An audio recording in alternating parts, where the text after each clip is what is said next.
Hoy en la mañana, cuando llegábamos al ministerio, un funcionario joven, de los que ha ingresado en estos últimos tiempos, nos preguntaba por qué en el día de hoy íbamos a designar esta sala con el nombre de Enrique Erro. Y queremos aprovechar estos pocos minutos para decir por qué. Erro fue un destacado militante social, un dirigente sindical, un legislador y un ministro de este país. En las elecciones de 1958, el Partido Nacional alcanzó finalmente el triunfo que venía buscando hacía muchos años, siendo la lista 41, la lista de Enrique Erro, la más votada en todo el país. En marzo de 1959, y aquí comienza parte de la respuesta, Erro asume como ministro de Industria y Trabajo, tarea que según sus propias palabras habrá de desempeñar como obra de buena voluntad al servicio integral de la nación. Erro puntualizó el primer día en el ministerio que aquel que siempre fue un ministerio de industria ahora va a ser un ministerio de trabajo.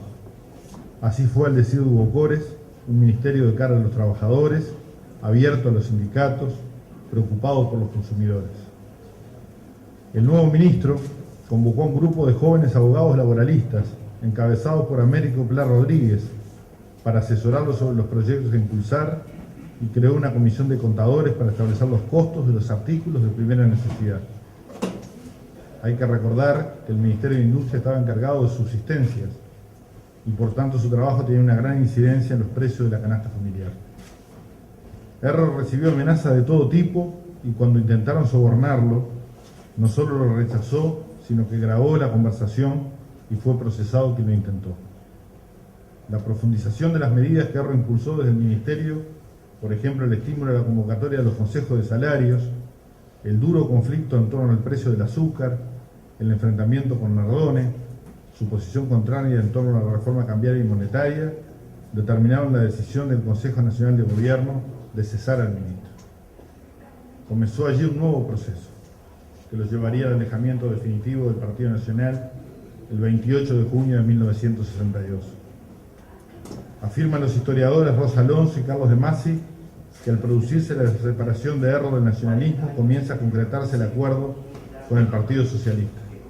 Este tomó forma definitiva meses después, integrándose la agrupación Nuevas Bases, que contaba entre otros con figuras de la talla de Helio Sartú, Roberto Arespons y Mariano Arana, a los que se agregaron personalidades separadas del ruralismo, como Metol Ferrés y José Claudio Williman, fallecido hace poco tiempo.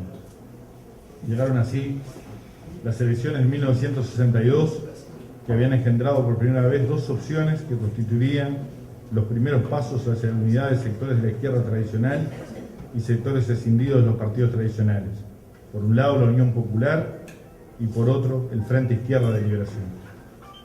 Su incansable actividad parlamentaria lo llevó a presentar una innumerable cantidad de proyectos de ley, fundamentalmente dirigidos a la mejora de las condiciones de vida de los trabajadores y los pasivos, tales como la ley de licencia anual remunerada a 20 días hábiles, la ley de indemnización por despido para el servicio doméstico, la obligatoriedad de descanso y pago de salario por maternidad, la reforma del Estatuto del Trabajador Rural, la de creación del seguro de enfermedad de los trabajadores de la industria gráfica y los textiles, entre otros.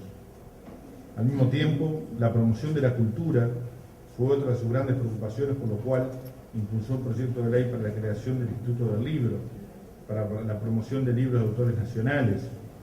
Su variadísima e intensa actividad parlamentaria lo condujo además a promover la creación del Instituto Nacional de Alimentación, que hoy funciona en la órbita del Ministerio de Trabajo. Erro no solo fue un persistente defensor de la transparencia y la austeridad de la gestión pública, sino que además promovió un modelo de país de profundo contenido nacional asociado a los intereses de las grandes mayorías. La pérdida de su banca en las elecciones siguientes lo condujeron a la actividad privada. Impulsado, entre otros, por Leonel Brizola, llevó adelante la editorial Diálogo. Decía Erro, la editorial Diálogo se propone con humildad revolucionaria contribuir al conocimiento, divulgando tesis y ensayos auténticamente nuestros, no meras traducciones de teorías importadas o mecánicas aplicadas para la formación de un ideario latina, lleno Salvador Allende, y por sus siempre valientes posiciones de lucha conquistó un lugar importante entre los líderes populares y revolucionarios de nuestra América Latina. Erro continuó a su vez ligado a la actividad sindical, fue asesor de los delegados de la CNT en la COPRIN y además estructuró el proyecto que reglamentaría el seguro de paro para los trabajadores de la bebida, que fue aprobado por el Parlamento, pero luego fue vetado por el Poder Ejecutivo. En 1971, ya en el Frente Amplio, su lista, la 4190, obtiene más de 70.000 votos. Hierro vuelve al Parlamento, esta vez como senador. Recibe el apoyo de miles de frente amplistas de diversos sectores. Desarrolló nuevamente una intensa actividad parlamentaria como lo había hecho en sus periodos anteriores. Su preocupación por el respeto de los derechos humanos era constante y ferviente y por tanto ocupó buena parte de su tiempo parlamentario. Denunció en forma permanente las violaciones a los mismos que se producían en la época. Consecuente con su pensamiento, volvió a promover muchas leyes que permitieron avances en los derechos de los trabajadores. El 9 de febrero de 1973 se producen los sucesos de Boisolanza, primer paso en el camino hacia el ataque al sistema democrático. La segunda fase del plan de asalto a las instituciones se producirá en junio de 1973, hace hoy 40 años. Y el senador Erro estará ubicado en el centro del escenario político. El Poder Ejecutivo pretendía obtener dos desafueros, el de Erro y el de Amílcar Vasconcellos, senador del Partido Colorado, que había denunciado los sucesos de febrero en su libro Febrero Amargo. Bordaberry, según declaró el propio Vasconcellos, dio prioridad al periodo de desafuero de Erro. El juez militar de tercer turno, el coronel Federico Silva Ledesma, tristemente recordado por ser posteriormente presidente del Supremo Tribunal Militar durante años, es quien envía el pedido de desafuero. Afirmaba Ferrey Aldunate, hemos vivido un año de rumores de desafuero. Llega aquí el del señor senador Erro, pero el mío anduvo de boca en boca. Hubo un ministro que no solo lo anunció, sino que dijo que me iban a llevar preso sin necesidad de autorización del Senado en las próximas horas. El Plenario Nacional del Frente Amplio resolvió rechazar el pedido de desafuero de Erro y encomendar a su bancada de senadores el más duro enjuiciamiento de esta medida. En la casa de Alba Roballo, Selmar Michelini y Hierro planificaron una estrategia que demolió la solicitud de desafuero. El senador Ortiz solicitó, además de la presencia de Erro en la comisión de la Cámara, la posibilidad de interrogar a los dos detenidos, Amorio Pérez y Alicia Rey Morales. En primera instancia, la justicia militar se negó, pero gracias a la presión ejercida por Ortiz, Ferrey Aldunate y Selmar Michelini, se accedió a la entrevista. Ferrey Aldunate disponía de documentos que mostraban los acuerdos entre un grupo de oficiales y Amorio Pérez para atacar a los políticos más destacados de la oposición y desestabilizar las instituciones. Para demostrar este complot, era imprescindible obtener una prueba caligráfica de la letra de Amorio Pérez. El senador Ortiz obtuvo ingeniosamente la prueba y luego de sortear la negativa del coronel Trabal a retirarse de la unidad militar donde se encontraba el detenido, desarticuló el complot. Me ha parecido una bofetada a las instituciones, me ha parecido indignante la inclusión del testimonio de este señor Amodio Pérez, sabiendo quienes enviaron esta declaración la existencia de este complot, afirmó Ferrey Aldunate. El 17 de mayo del 73 afirmaba Seregni en su discurso en la Esplanada: en el caso planteado alrededor del compañero Erro está en juego el poder legislativo y con el poder legislativo todo el sistema democrático. Y culminaba, hoy más que nunca, la unidad de los orientales honestos para reconstruir la patria. El senador Ferreira Lunate manifestó: yo no entrego un adversario. Lo indecente es negociar a un adversario. Para mí Erro es sagrado. No hay transacción posible. Si se llevan a Erro, cae el Parlamento. Ante la derrota del desafuero, el Poder Ejecutivo cambia el escenario hacia la Cámara de Representantes, donde nuevamente este resulta rechazado. El 19 de mayo, Erro es invitado a Buenos Aires para participar de innumerables conferencias y actos estudiantiles y sindicales. Las reuniones entre los mandos y Bordaberry se sucedían en frenética agenda. Nosotros teníamos la absoluta seguridad de que si Erro se venía lo metían preso, decía Álvaro Bayo. Si no va Michelini, Erro se viene. El 27 de junio, finalmente, se consumó la traición y ese mismo día, junto al inicio de la huelga general contra el golpe de Estado, Erro y Michelini desde Buenos Aires realizaban la primera denuncia internacional contra el régimen. Ninguno de los dos volvería a pisar vivo el suelo uruguayo.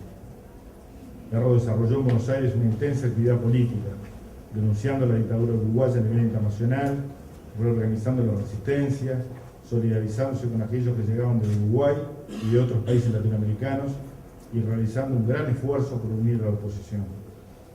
Erro contaba con una gran popularidad en Argentina y pese a ello, y el endurecimiento del nuevo gobierno argentino y la coordinación represiva que comenzaba a desarrollarse en el Cono Sur agravó la situación de los refugiados.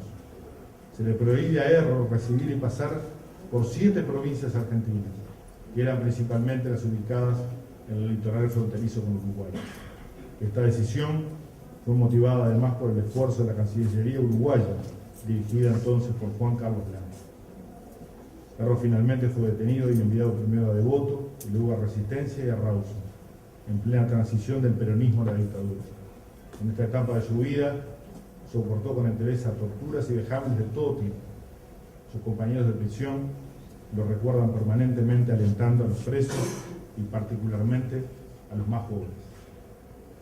Su personalidad le valió respeto y hasta cierta mística entre aquellos que pasaban por los calabozos de aquellas cárceles, pero además el más profundo cariño que se vio de manifiesto en la víspera de sus 64 cumpleaños que tuvo su festejo en esa cárcel. A su segundo exilio en París, Erro llega con su salud muy comprometida, trasladándose inmediatamente a Ginebra para denunciar la dictadura militar ante los organismos internacionales. Ante las Naciones Unidas se expone con lujo de detalles las torturas sufridas por sus compañeros y por él mismo, y se convierte en la primera persona que denuncia ante la Comisión de Derechos Humanos la coordinación represiva existente entre los gobiernos uruguayo y argentino. A continuación, Erro se dedica a hacer sentir con fuerza la denuncia de lo que ocurría en nuestro país, realizando giras por todos los países europeos, denunciando incansablemente la realidad de nuestro pueblo. Su finalidad era lograr el aislamiento económico de la dictadura uruguaya y la unidad de todas las fuerzas antidictatoriales. Pese a ser víctima de una cruel enfermedad, Erro nunca desistió de estos objetivos y hasta el final de sus días continuó denunciando la situación que vivía el pueblo uruguayo. Con estas palabras, creo que hemos respondido a la pregunta que nos hacían hoy de mañana, respecto a por qué este salón de actos llevará desde hoy a 40 años del golpe de Estado en nombre de don Enrique Erro. Es un homenaje a un hombre austero, sencillo, humilde, que puso su vida al servicio del país, que luchó firmemente en defensa de las libertades y los derechos de los trabajadores. Hoy más que nunca su vida nos señala el camino. Sus compañeros políticos y su familia cuentan que cuando Erro fue designado por Herrera ministro de Industria y Trabajo, este comentó: si encima de los restos del padre Artigas naciera una flor, esa flor será capaz de engendrar a Enrique Erro. Muchas gracias.